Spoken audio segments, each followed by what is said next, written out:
Here we go. So this map is called Zarishan, right? Saracen, yes, yeah. yes. So the first thing to note about this map is it is a small urban map. It's going to be very infantry focused, but as we can see, there's already a tank on play. And this is going to play a big part in the map, as you see as we go along here. That I believe you can only get one tank per faction, is that correct? That's right. Each team only gets one tank, so it's going to be a critical part of each match. And as you can see here, this is a very unique tank. This is not a Russian tank. Russians were known for their armored cars during World War I. This is a Mark V. It's a British tank. In 1919, they started to support the Russian Revolution. And one of the things that I do want to point out on this particular map is the fact that there are only 3 flags. You know, this is actually not common in Battlefield. So very, very small map, and a lot of action, I imagine, is going to be happening around that B site. That's right, yes. And as we know, and for those who don't know, Conquest is all about capturing those flags. That's your objective. You need to go capture those flags and get those points. The kills will also count for you, but this is what you're going for. Yeah, this is the classic Battlefield 1 mode. And actually, just on screen now, I think this is one of the new weapons that's coming with this expansion pack. Yes, this is the Perino, and looks like we also pulled out the Obrez. But yeah, this is the Perino. It's also dressed up in the new skin, the Fabergé. Yeah, it looks really good, that one, actually. And that's a set across all of the new weapons that are coming, right? That's right, yeah. It's something that we're showing off a little bit. It's to kind of honor one of the Russian designers. Oh, that's cool. And now we have one of probably the best shotgunners up. It was Jack Frags up there, but now we switched over to Darkness here, who is once again going to be using that new LMG. And you can see him trying to get as much ammo out to his teammates there to cap over onto the C flag. Now, this is something that we have seen in previous games where, you know, that B site's so hard to take that you do have people going in for the flanks. And now it's going to be interesting to see how the Light Guard actually come back after this. Yeah, because as you say, the Red Army falling behind here a little bit, but the 2 capture flags on the outside, A and C, they're sort of like the gimme flags, right? And the fight sort of focuses around that B center point. Yeah, taking the flags close to your headquarters is going to be the simple task, but good teams are going to start flanking around and trying to take those points. The most contentious point is going to be B in the Cathedral of Light in the center of the map. You can see some of the more flatter areas around the Cathedral of Light here, but obviously a lot of cover as well. There's some rudimentary trenches there. There's some heavy cover, lots of like broken wood and barbed wire as well. So there's lots for sort of infantry to hide in. Yeah, absolutely. You did mention the rudimentary trenches, and that's something to note. On the Eastern Front, they didn't spend a lot of time digging those trenches like they did on the Western Front during World War I. So that's showcased here. So we've also seen a lot of the basically destruction buildings that are kind of torn down. How much extra, destruction can the player have as on this map? Oh, that's a great question. Actually, not a whole lot. There's going to be some. You'll see a little bit of what we call micro destruction. But the hard cover that we're seeing is stuff that we wanted to keep in game, keep the game balanced, make sure that you stay safe when you're weaving in and out to get to your objectives. Now, I think I'm right in saying here that the A capture point is heavily infantry focused, right? Yes, it is. It is within those ruins of the former neighborhood, and it's going to be hard for a tank to get those lines of sight. But as you can see there, there's a sort of a large roadway through the middle of it, but if they try to branch off down maybe one of the smaller alleyways, which they can get down, but there's infantry everywhere. It's going to be really tight, and you might find yourself with a mine in your way. See down here at the bottom of the screen, one of the machine gunners using the old Mark V tank that's buried in the ground as cover there. It's a really good use of cover. That's an indestructible piece right there. Right now, though, a massive wave coming in from that B site to try and push those players back into their alpha flag. But this is pretty interesting right now because we do have that bottleneck that you were talking about, but it's kind of on the reverse. They can't really break out into it. That tank maybe needs to get a little bit more aggressive, try and push on in there, but they are just having one heck of a time here. Yeah, the Red Army are trying to push in, but as you could see in a couple of shots back, the White Guard are sitting in that first line of trenches. There's about 7 soldiers in there just sort of keeping this tank from pushing forward. You can see with the explosives coming in on the tank here. They're kind of keeping it at bay because too many infantry around a tank, it will take it down. That's right. Looks like we just entered into the Cathedral of Light here. And we're hopping on the window. Yeah, but here we can actually see inside, and this is something I think we should talk about because it's actually a beautiful building inside there. Yeah, a lot of work was put into that building. It's a shame that most players are going to be running around quite hectically in there. If you have time to stop and just look, it's really beautiful. Here we are with the, this is the double barrel shotgun. We should be able to get a little bit of action with it here. That's right. I'm right in thinking that you can fire both shells at once with this thing if you want to. Yes. That's like a double dose of pain right there. Absolutely, and it's fantastic for taking down the cavalrymen as well.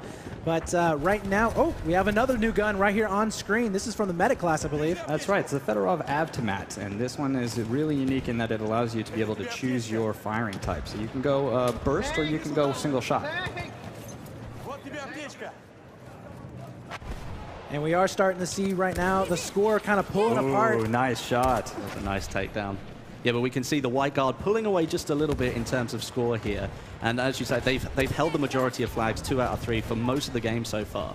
And the Red Army tank wasn't really pushing too much towards the B point, the Cathedral. And I think that's going to be something they'll need to do if they want to try and take it back. Because the tank having the presence is going to allow infantry to move up around the outside of it.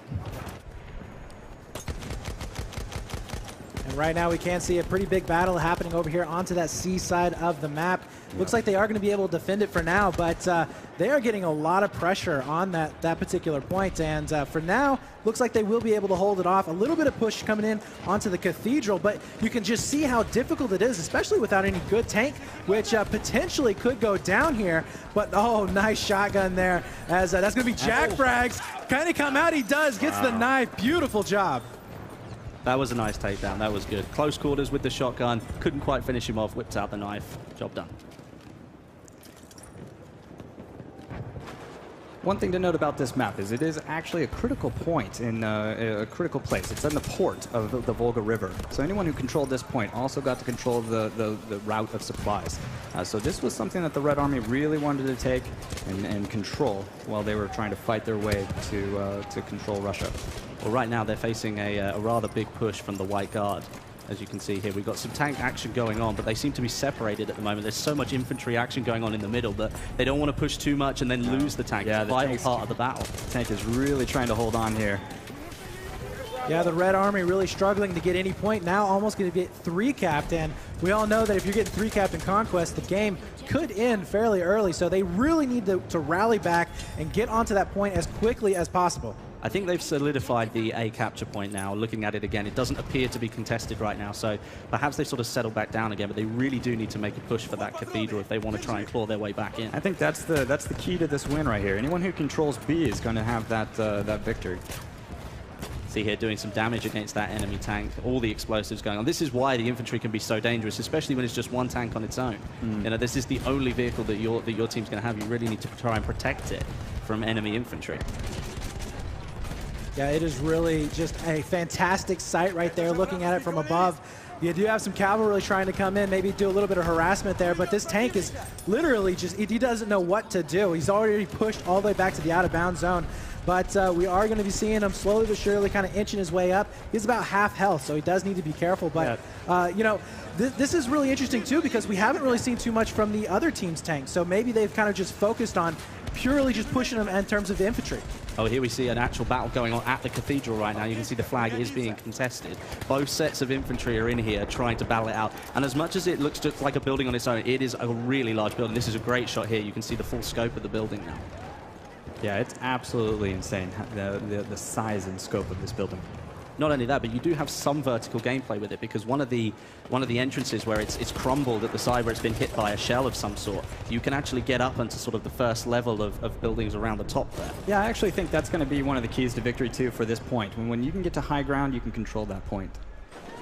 One of the things I do want to point out, though, is that the Red Army is starting to come back. They were capping over there onto that Bravo point. They have about 4 minutes left, so it is possible for them to come back and try and take this win here. They just need to hold on to these 2 flags, but a massive fight now happening for the center. And you can see right now the White Guard starting to win that back slowly but surely as the new weapons are being used to quite good effect here. And this is just chaos right here in the middle of the map. Just as we suspected when we were building the map, that this was going to be the most contentious area. Lots of people pouring in through the doors and trying to get access to this point. And as you say, like that, you can see just across from each other, there's 2 sort of entrance doors, and there's one at the rear and at the front. You can almost jump out from the top floor as well. So there's lots of different ways that infantry can get in and out of this building. So whatever team is in there has got to be careful that the enemy team doesn't try and come and take it straight back. Yep. At the same time, though, the team in the center has to be careful not to get too concentrated, because if you look there, they were taking their back flag. So they need to make sure they kind of spread out, kind of get a little bit even throughout the map, and then defend that way. But you know, right now the flank is going to be working for, I believe it was the Red Army, trying to go ahead and secure those 2 caps. Yep. You can see here, the Red Army have got control of the A capture point, and I believe they're contesting the C capture Working point. on C. Yeah, they're working on it. Ooh, and we got a Flame Trooper right here. So how many kits do we have for the elite classes? We actually have 3 elite classes on here right now. So you can get the Flame Trooper, and that's around the outskirts of this area here, the perimeter of the cathedral. You may also find a sentry kit here. We also have a water-cooled LMG sentry kit that's something that will spawn on your headquarters if you control all 3 points. Oh, okay, so there's a third one further away from the edge. Look at all the enemies here. Oh, here we go. Damage. He is going to roast them nice and toasty. Picks up one, picks up a second one potentially here. And he just did a fantastic job of clearing out those players. Will have plenty of health as well, and he's going to re-engage. Fantastic job from Jack here. A great use of the Flame Trooper right here. I'm guessing this is what you guys exactly thought would happen with the flamethrower. Like, we'll put it near the cathedral where it's going to be most effective, right? Right in these hallways. Just a perfect use. This is great. This is just not even fair right here. He's just going and running train on these guys. But we got 2 minutes left here on this particular map. A little over 100 points down for the Red Army. Right. The white guard is pulling away here. They seem to have dominated very much from the start, and I think perhaps the Red Army just suffered a little bit from not being a little bit more aggressive at the start, trying to contest the cathedral earlier on, maybe try and gain a bit more of a foothold in the match. Yep. Absolutely, and you can see right now just so much chaos. You have the above action there from the second level shooting on down. So many players just trying to scramble and get up there as quickly as possible to clear it out. As we're still following Jack here in the Flame Trooper, now going to be passing it on to Thick, as we will be pushing on him once more. No, it's not going to make it. No. This is the problem. Like, because the White Guard are sitting inside the cathedral, the Red Army are having a horrible time trying to actually get in. Yeah, but it looks like he's got the tank up close. It's just taking a lot of fire damage here. He's doing damage to the tank by hitting it with the flamethrower. I was about to say, I was like, there's no way he's going to take out a tank with a flamethrower here. It might just happen. But he could possibly do that. And you can see right now, yeah, just the infantry trying to pour in from the sides, but not able to do so. The tank is kind of baffled as to what to do right here. He is getting a couple of kills, but this is just massive craziness going down. We're down to almost the last half a minute here. Yeah, we're getting really close down to the wire here. The Red Army still trying to break in to the cathedral. They seem to have made a little bit of headway, but they are contesting the flag now. But it may be too little, too late. I think we might be seeing, a little bit of that writing on the wall here. Yeah, absolutely. But we do have a little bit of life left here in these squads. They're going to try and do everything they possibly can. It's all for pride right here and now. Can they get this B side? If they can just own it. Oh my God, yeah. 6 seconds left to go before we are going to be ending out here. I think they may have it. Oh, I don't think they quite got it. And it looks like that was it. That was a victory for the White Guard. The White Guard took that one. But that was awesome. Watching the cathedral battle, that was really, really good fun.